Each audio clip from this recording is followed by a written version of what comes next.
Hier haben wir mal die Fahrerkabine, die Türen. Manchmal gehen sie auf, manchmal zu.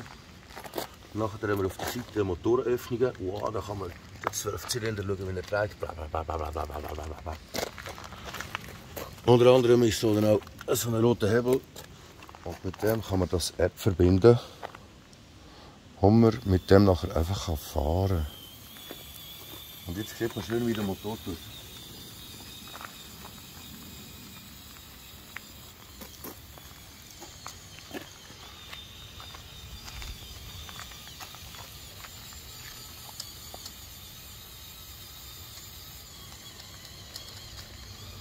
Dann kann man zum Beispiel die Schaufel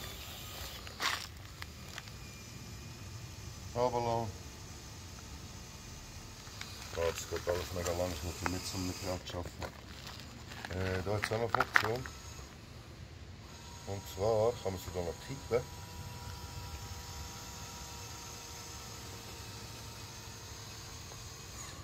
Und hinten dran wird es ganz anständig. Die kann man nämlich von der Haken runterlassen. Hammer.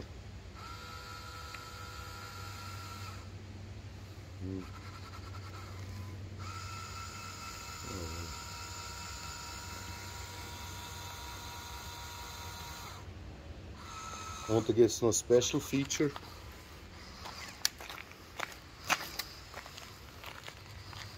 Was jetzt das ist? Das ist nicht das, das ist nicht das.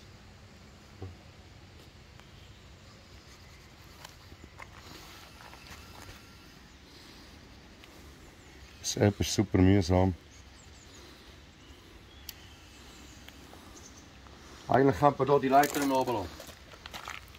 Die würde nachher so runterklappen, aber eben das App ist super mühsam. Ja, das war es.